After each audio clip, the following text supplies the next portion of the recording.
ہیں۔ پتا پتا یعنی باغ کا ہر پتا، بوٹا بوٹا یعنی باغ کا ہر پودا، گل یعنی گلاب کا پھول۔ اچھا، یہاں پر ایک بات اور بھی یاد رکھنے کی ہے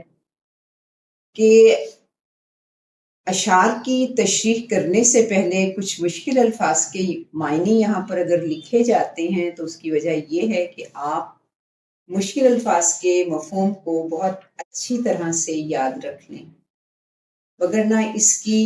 تشریح کرتے ہوئے ضرورت نہیں ہے، بلکہ ان معنی کو یا آسان لفظوں میں لکھنا آپ نے اپنی تشریح کے حوالے سے ہی آپ اس کو کریں گے۔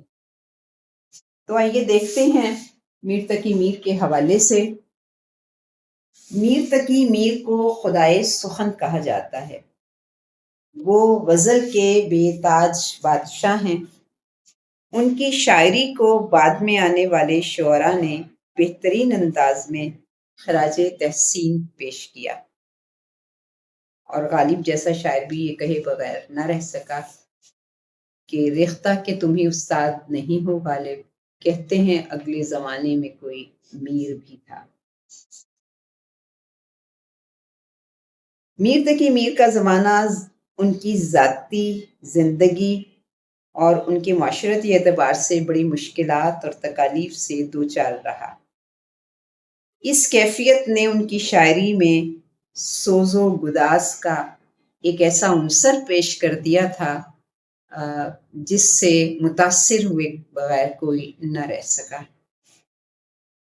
شامل نصاب نظم میں جو ان کی غزل شامل ہے، اس میں لمبی بحر کے استعمال نے ایک ترنم کی سی کیفیت پیدا کی ہے، آپ نے جیسا کہ ابھی پوری غزل کو سنا۔ آئیے دیکھتے ہیں اب اس شعر کی جانب کہ خدائے سخن میر تقی میر فرماتے ہیں کہ ہمارے حال سے باغ کا ہر پتا، ہر پودا پوری طرح واقف ہے، لیکن افسوس کہ گلاب کا پھول جو ہر ایک کا مرکز نگاہ ہے، وہ ہمارے حال سے بے خبر ہے۔ یہاں پتا پتا اور بوٹا بوٹا کا استعارہ عام لوگوں کی جانب اشارہ کر رہا ہے، جبکہ گل کا استعارہ محبوب کے لیے استعمال ہوا ہے۔ شاعر نے اپنی دلی کیفیت کو بیان کرتے ہوئے کہا ہے، یعنی شاعر یہاں پر یہ بتانا چاہ رہا ہے کہ کائنات کا ذرہ ذرہ جو اس کے دل کی حالت ہے یا دل کی کیفیت ہے، اس سے فطرت کا ذرہ ذرہ تو آگاہ ہے، لیکن افسوس کہ میں جس تک اپنے جذبات، اپنے احساسات پہنچانا چاہتا ہوں، وہ میری حالت سے بے خبر ہے۔ یعنی شاعر اس شعر میں اپنے محبوب سے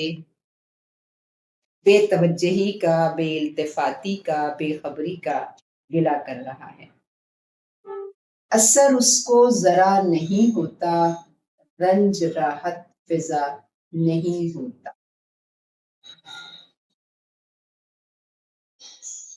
اردو شاعری کی ایک یہ روایت بھی ہے کہ محبوب کا کردار سنگ دلی اور بے حسی کی علامت ہے،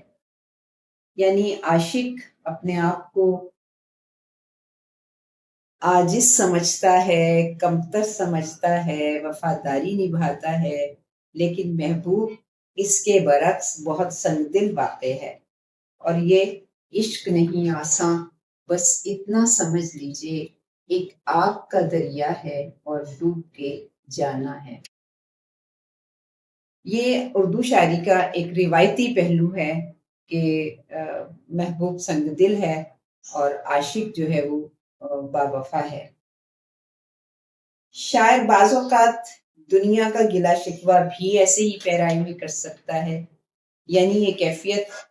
کچھ حالات میں عام انسان کی بھی ہو سکتی ہے کہ وہ اپنی بات کہیں کسی تک پہنچانا چاہتا ہے، لیکن زمانے بھر کو اس کے تمام معاملات کی خبر ہو جاتی ہے، اور جس تک وہ اپنی بات بتانا چاہ رہا ہے یا پہنچانا چاہ رہا ہے، وہی اس سے بے خبر رہتا ہے۔ اور بعض اوقات صورتحال کچھ ایسی بھی ہو جاتی ہے کہ سارا زمانہ جب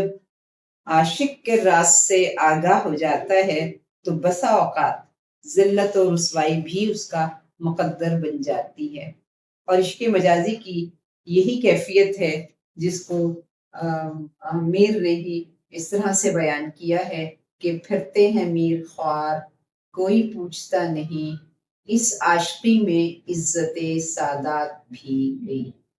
یہاں پر عزت سادات سے مراد خاندان کی عزت ہے۔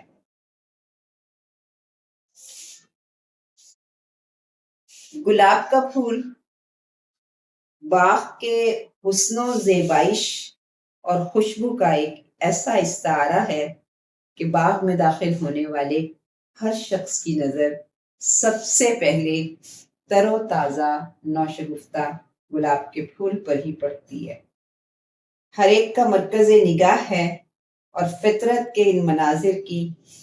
ہم آہنگی سے سارا ماحول بڑا دلکش ہو جاتا ہے اور یہ دلکشی ہر ایک کو متاثر کرتی ہے۔ مگر اس شعر میں شاعر یہ کہتا ہے کہ پھول جیسی خاصیت رکھنے والا محبوب اتنا بے حس ہے کہ اس کی بے حسی میرے لیے قابل افسوس ہے کہ میرا حال سارا زمانہ جانتا ہے، مگر محبوب جس کو میں اپنی بات پہنچانا چاہتا ہوں وہ میری بات جانتا بھی ہے تو انجان بن جاتا ہے۔ یہاں پر یہ جو مصرع ہے، جانے نہ جانے، جانے نہ جانے، گویا یہ ہم اس کو اس طرح بھی کہہ سکتے ہیں کہ نہیں جانتا نہیں جانتا تو پھول ہی نہیں جانتا، یعنی محبوب ہی نہیں جانتا۔ یا یہاں پر ہم یہ بھی بات کہہ سکتے ہیں کہ معلوم نہیں کیوں محبوب میری گفتگو کو، میری کیفیت کو، میری باتوں کو اس طرح سے نظر انداز کرتا ہے، لیکن بہرحال وہ اپنے عشق پر ثابت قدم ہے، اس لیے اس انداز میں بھی وہ کہتا ہے کہ ایک طرز تغافل ہے سو ان کو مبارک، ایک عرض تمنا ہے سو ہم کرتے رہیں گے۔ جی بیٹا، آئیے اب چلتے ہیں میر کی اس غزل کی شعر نمبر 2 کی طرف۔ لگنے نہ دے بس ہو تو اس کے گوہر گوش کے والے ہو، لگنے نہ دے بس ہو تو اس کے گوہر گوش کے والے تک، اس کو فلک چشم مہو حور کی پتلی جانے ہے۔ مشکل الفاظ، بس ہو اختیار میں ہو، گوہر گوش کان کا موتی۔ اس سے مراد یہاں اس شعر میں کان کی لو ہے، جہاں زیور پہننے کے لیے سوراخ کیا جاتا ہے۔ بالے کان میں پہننے کا زیور، فلک آسمان، چشم آنکھ، مہو حور، مہ چاند کو کہتے ہیں اور حور خورشید سے ہے، مراد سورج یعنی چاند اور سورج کی آنکھ، پتلی کا تارا بہت عزیز یعنی بہت پیارا۔ یہاں میر تقی میر اس شعر میں اپنے محبوب کی نزاکت و نفاست کا بیان کرتے ہوئے یہ بتا رہے ہیں کہ اگر میرے اختیار میں ہو تو محبوب کے کان کی لو تک اس کے بالے یعنی کان میں پہننے کا زیور بھی اسے کان سے لگنے نہ دوں، یعنی کان کی لو سے، کیونکہ آسمان کی آنکھ، یا ہم یوں کہہ دیں کہ چاند سورج کی آنکھ بھی اسے اپنی پتلی کا تارا یعنی بہت عزیز اور بہت پیارا سمجھتی ہے، یعنی محبوب کے گوہر گوش کان کے لو کو۔ حقیقت یہ ہے کہ یہ شعر مبالغے کی ایک بہترین مثال ہے۔ مبالغے سے مراد کسی بھی بات کو بڑھا چڑھا کر اس انداز میں بیان کرنا کہ اس کی صداقت پر بھی ہمیں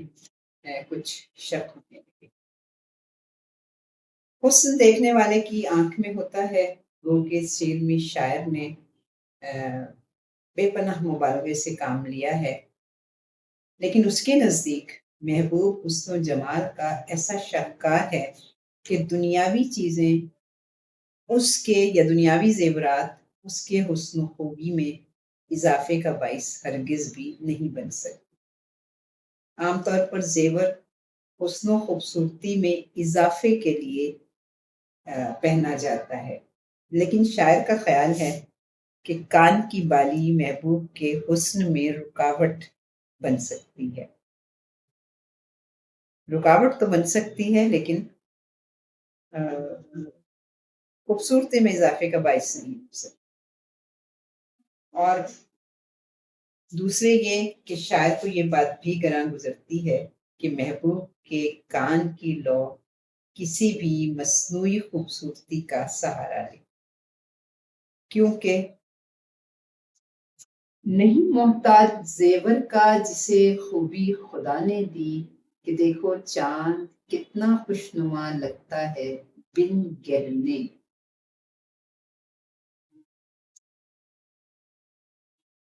شاعر کہنا یہی چاہتا ہے کہ اس کا اختیار چلے تو وہ محبوب کی کان کی لو تک اس کے زیور کو بھی نہ جانے دے، کیونکہ محبوب کی خوبصورتی اور رعنائی میں اتنی لطافت ہے کہ یہ بھی ممکن ہے کہ زیورات کے چھونے سے اس کی نزاکت متاثر ہو جائے، اور اسی مفہوم کو کسی شاعر نے اس انداز میں بیان کیا ہے کہ کیا نزاکت ہے کہ توڑا شاخ گل سے کوئی پھول، آتش گل سے پڑے چھالے تمہارے ہاتھ میں۔ میر نے بھی در حقیقت اسی نفاست و نزاکت کا ذکر کیا ہے کہ آسمان پر چشم مہو خور، یعنی چاند اور سورج کی آنکھ جو خود اہل زمین کو روشنی اور چمک فراہم کرتے ہیں، وہ بھی محبوب کے کان کی لو سے نکلنے والی چمک کو حیرت سے دیکھتے ہیں۔ یعنی شاعر کے نزدیک چاند اور سورج کی چمک سے بھی بڑھ کر خوبصورتی ہے محبوب کے کان کی لو میں، یا اس کے کان سے نکلنے والی لو کی چمک کو اہل آسمان بھی حیرت سے دیکھتے ہیں۔ مختصراً یہی کہا جا سکتا ہے کہ میر محبوب کے حسن کو کائنات کو روشن کرنے والے چاند اور سورج سے بھی افضل و اعلیٰ سمجھتے ہیں، گویا آسمان کی بلندیوں پر بھی اس کے محبوب کے حسن و خوبصورتی کے چرچے ہیں۔ چاند بھی حیران، دریا بھی پریشانی میں ہے، عکس کس کا ہے کہ اتنی روشنی پانی میں ہے۔ عزیز طلباء و طالبات، یہ تھی شعر نمبر 2 کی تشریح۔ اس کے ساتھ ہی ہمارا آج کا لیکچر اختتام کو پہنچا۔ انشاءاللہ ہم بہت جلد اگلے اشعار کی تشریح کے ساتھ حاضر ہوں گے۔ اس وقت تک کے لیے خدا حافظ۔